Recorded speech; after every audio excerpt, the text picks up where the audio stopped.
নবীজি বলেন লা ইয়াদখুলুল জান্নাহ, ওই ব্যক্তি জান্নাতে যেতে পারবে না মান কানা ফি কলবিহি মিসকালা হাববাতিন মিন খারদালিন মিনাল কিবির, যেই ব্যক্তির অন্তরের মধ্যে বিন্দু পরিমাণ অহংকার থাকবে ওই ব্যক্তির জন্য জান্নাত খুলবে না।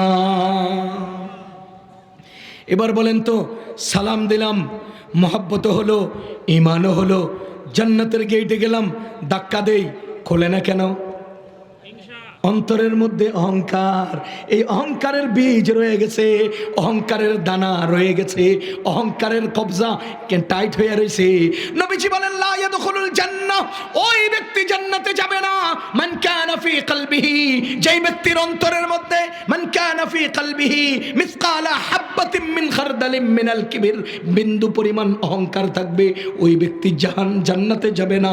এবার আপনারা বলেন, আমার জান্নাতের দরজা খোলার জন্য ওই অহংকারের টুকরাটা সরাতে হবে কিনা?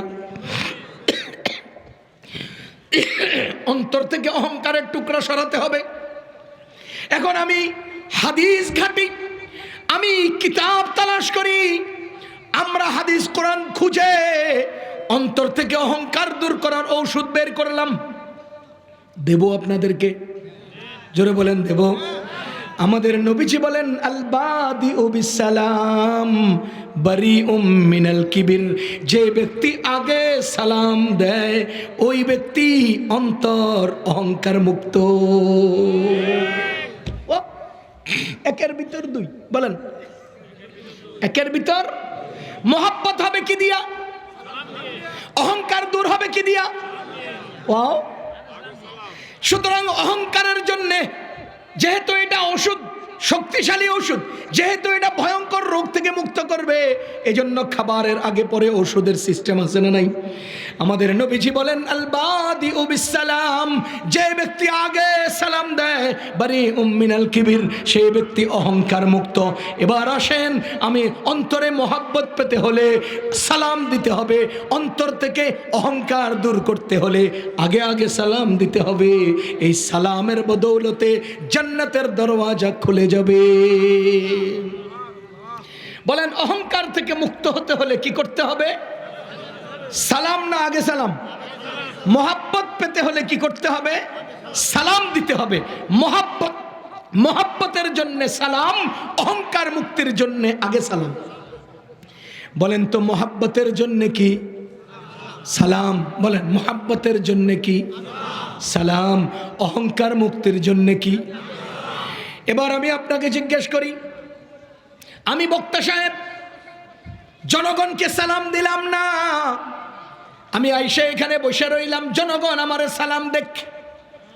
বলেন তো, কি বক্তা? অহংকারী কয় না? কি বক্তা?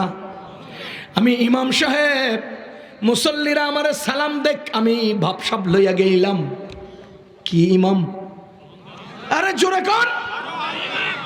যেই বক্তা অন্যকে সালাম দেয় না, অন্যের সালাম পাওয়ার জন্য বসে থাকে, খোদার কসম সেই বক্তা অহংকারী বক্তা। যে ইমাম জনগণের সালাম পাওয়ার জন্য বসে থাকে, নিজে সালাম দেয় না, এ অহংকারী ইমাম। যে পীর মুরিদের সালাম পাওয়ার জন্য বসে থাকে, মুরিদকে সালাম দেয় না, সেই পীর অহংকারী পীর। যে পীর নিজে অহংকারী, আরেকজনের কি ওষুধ দিব? যেই পীরে আগে সালাম দেয় না, সেই রোগা পীর, সে রোগা পীর। বলেন, সে কি? রোগে আক্রান্ত পীর। যেই পীরে আগে সালাম দেয় না, সে রোগে আক্রান্ত পীর, সে আরেকজনকে কি চিকিৎসা করবে?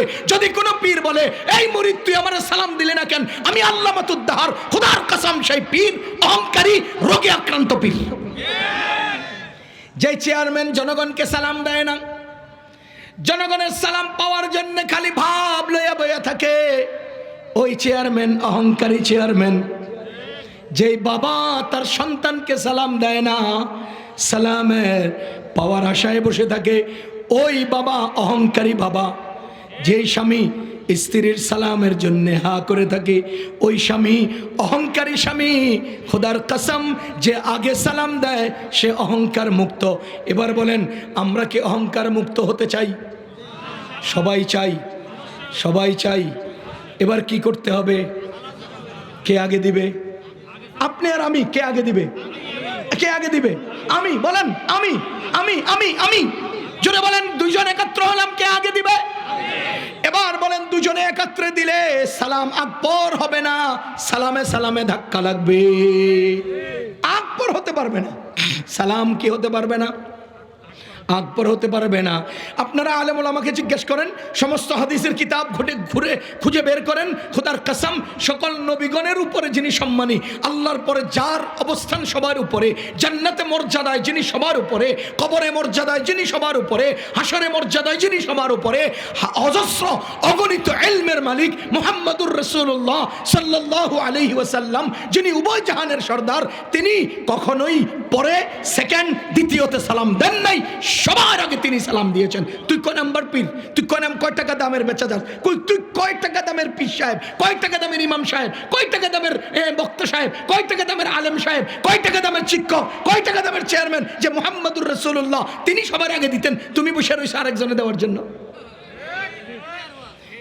হে আজকে আমাদের ভাবের অভাব নাই, আজকে আমাদের ভাবের অভাব নাই। আমি বসিয়ে আছি একা, আর আপনারা 2000 মানুষ আমার দিকে চেয়ে আছেন, ভাব তো আমার কাছে থাকবেই না, কি গান? আমি বয়ান শেষ করার পরে আপনারা আমার লগে মুসাফা করার জন্য লাইন ধরে থাকেন, তো ভাব তো আমার কাছে থাকবেই না। খোদার কসম, যেই পীরের কাছে, যেই বক্তার কাছে, যেই আলেমের কাছে, যেই ইমামের কাছে এই জাতীয় ভাব থাকবে, সে নিজের রোগে আক্রান্ত, জনগণকে কি শিক্ষা দিবে? সে নিজেই রোগে আক্রান্ত, কথা বুঝেন?